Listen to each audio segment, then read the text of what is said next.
27 ફેબ્રુઆરી 2002 Sabarmati express train પહોંચે છે ગોધરા. ટ્રેનની કરવામાં આવે છે વારંવાર ચેન પુલિંગ. અચાનક ટ્રેનના ડબ્બા નંબર S6 પાસે થઈ જાય છે હજારોની સંખ્યામાં લોકોની ભીડ. આ લોકોની ભીડ દ્વારા કરવામાં આવે છે પથ્થર. થોડી વારમાં લાગી જાય છે ટ્રેનમાં અચાનક આગ. 59 લોકો થઈ જાય છે બળીને ખાક. ટ્રેનમાં કઈ રીતે લાગ્યો અચાનક આગ? કોણ હતું આ ઘટના માટે જવાબદાર? Let's find out the truth behind the Gujarat's biggest mystery.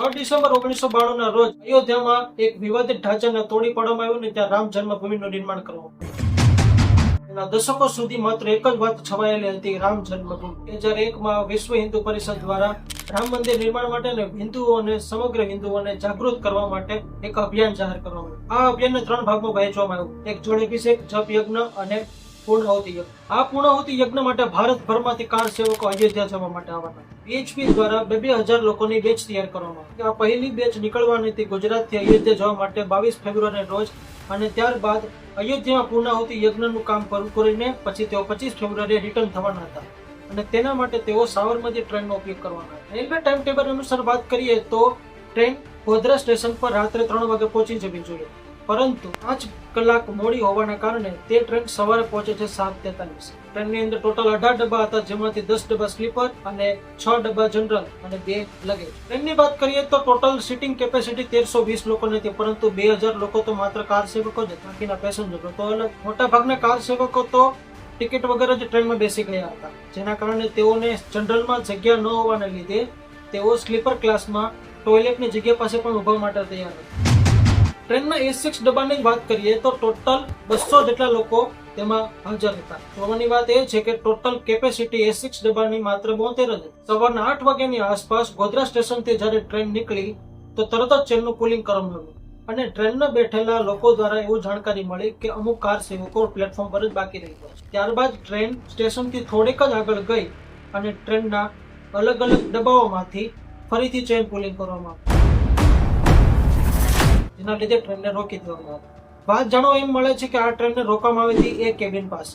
A cabin એક એવી જગ્યા હતી કે જેના આજુબાજુના એરિયાની અંદરમાં ઘાચી નામના મુસલમાનો રહેતા હતા. થોડીક જ વારમાં હજારોની સંખ્યામાં ઘાચી મુસલમાનો આ ટ્રેનના S6 ડબ્બા પાસે આવીને ઉભા રહી ગયા અને પથ્થરમારો શરૂ કરી દીધો. થોડી વાર બાદ S6 અને S7 ડબ્બાની વચ્ચેની જગ્યા પરથી આગ લાગવાની શરૂઆત થઈ અને ધીરે ધીરે સમગ્ર S6 ડબ્બામાં આગ ફેલાઈ ગઈ અને જોતા જોતામાં 59 લોકો બળીને થઈ ગયા. ત્યારબાદ ન્યૂઝપેપર, મીડિયા બધી જગ્યા પર એક જ વાત છવાયેલી હતી, ટ્રેનમાં આગ લાગી. પરંતુ આ ટ્રેનમાં આગ લાગી કઈ રીતે તેના કારણો એવા બતાવતા હતા બધા લોકો. શોર્ટ સર્કિટ કોઈ બતાવતું હતું, કોઈ કહેતું હતું કે અંદર કોઈ બીડી પીતું હશે, કોઈ એવું કહેતું હતું કે કોઈ અંદર રસોઈ બનાવતું હતું. આવા તથ્યો બતાવતા હતા, પરંતુ સાચું હજી છુપાયેલું હતું. વિશ્વ હિન્દુ પરિષદ દ્વારા એવું જાણવા મળ્યું હતું કે આ એક ઘટના પ્રી પ્લાનિંગ ઘટના હોઈ શકે, જેના કારણે સમગ્ર ગુજરાતની અંદરમાં હિન્દુ મુસ્લિમો વચ્ચે વિવાદો શરૂ થઈ ગયા, ખૂન ખરાબા શરૂ થઈ ગયા, હજારોની સંખ્યામાં લોકો મરવા લાગ્યા. કોમી તુફાનો ફાટી નીકળ્યા સમગ્ર ગુજરાતમાં, જેમાં 790 જેટલા મુસલમાન અને 254 જેટલા હિન્દુઓના મોત પણ થયા. તો સાચા આંકડા હજુ પણ છુપાયેલા છે, પરંતુ આપણી જ મીડિયા આ ઘટનાને એક એક્સિડન્ટ તરીકે સાબિત કરવામાં આવે. 6 માર્ચ 2002 ના રોજ ગુજરાત સરકાર દ્વારા એક સિંગલ મેમ્બર જાંચ કમિટી તૈયાર કરવામાં આવે છે, જેના નિર્ણયક તરીકે KJ શાહને પસંદ કરવામાં આવે. પરંતુ KJ શાહ ભારત તરફી નિર્ણયો હંમેશા લેતા હતા, જેના કારણે નાણાવટીને પણ પસંદ કરવામાં આવ્યા. પરંતુ અમુક કારણોસર KJ શાહનું નિધન થઈ જવાના કારણે ત્યારબાદ આ રિપોર્ટને લીડ કરવા માટે નાણાવટી અને અક્ષય મહેતા તરીકે પસંદ કરવામાં આવ્યો, જેના કારણે આ રિપોર્ટને નાણાવટી મહેતા કમિશન તરીકે પણ ઓળખવામાં આવે છે. વર્ષ 2008 ના રોજ આ નાણાવટી કમિશન રિપોર્ટ તૈયાર થઈ ગયો છે. આ રિપોર્ટના આવ્યા બાદ બધા જ આરોપીઓના પાછળના ચહેરા છે બધા ખુલ્લા પડી જાય છે. તો શું છે નાણાવટી રિપોર્ટ? ચાલો જોઈએ. આ ઘટના પાછળના મુખ્ય આરોપીની વાત કરીએ તો નાનુ મિયા અને મૌલાના ઉમર હતા, કે જેઓ ઘાંચી વિસ્તારમાં રહેતા મુસલમાનોને અવારનવાર હિન્દુની ખિલાફ ભડકાવતા હતા. 1992માં બનેલી ઘટના અને કાશ્મીરમાં બનેલી અમુક ઘટનાઓનો મુદ્દો બનાવીને તેઓ લોકો હંમેશા મુસલમાનોને પ્રેરિત કરતા હતા, આક્રોશ ભર. નાનુ મિયા જ્યારે પણ ગુજરાત આવતા હતા ત્યારે તેઓ અમન ગેસ્ટ હાઉસ, કે જે રઝા કુરકુર નામના વ્યક્તિની હતી, અને સાથે સાથે સલીમ પાનવાલાને હંમેશા મળતા હતા. રઝા કુરકુર અને સલીમ પાનવાલા એક એવા વ્યક્તિઓ હતા કે જે રેલવે સ્ટેશન પર પોતાની ધાક જમાવીને રાખેલા. 26 ફેબ્રુઆરી 2002 એટલે કે આ ઘટનાને એક દિવસ પહેલા જ આ સમગ્ર ઘટનાનું પ્લાનિંગ કરવામાં આવ્યું. ઘટના માટેના મુખ્ય દાવેદારો હતા રઝા કુરકુર, સલીમ પાનવાલા અને બીજા અન્ય આરોપીઓ. સૌપ્રથમ તેઓ કાલાભાઈને ત્યાંથી 140 લીટર પેટ્રોલ ખરીદે છે અને રઝા કુરકુરના ગેસ્ટ હાઉસમાં મૂકી દેવામાં આવે છે. આ 140 લીટર પેટ્રોલને કાળા કેરબાઓમાં ભરીને ટેમ્પા દ્વારા રઝા કુરકુરના એક હોટલ રૂમની અંદર મૂકી દેવામાં આવે. 27 ફેબ્રુઆરી 2002 એ બ્લેક ડે ઓફ ગુજરાત.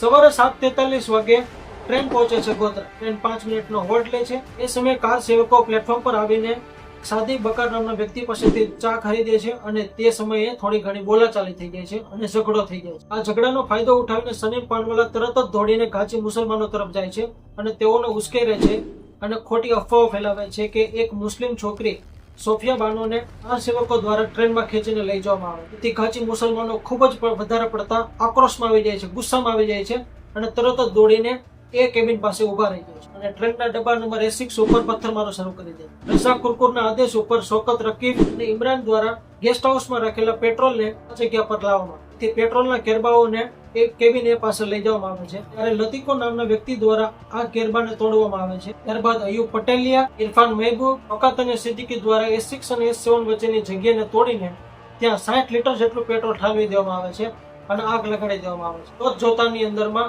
સમગ્ર A6 ડબ્બામાં આગ લાગી જાય છે અને લોકોની ચીખોની સાથે 59 લોકોના કરુણ મોત થઈ ગયા છે. આ ઘટનામાં 59 લોકો જે હતા તેમાં 27 જેટલી સ્ત્રીઓ અને 10 જેટલા નાના બાળકો પણ. ઘટના માટે ટોટલ 94 લોકોને કસ્ટડીમાં લેવાયા હતા.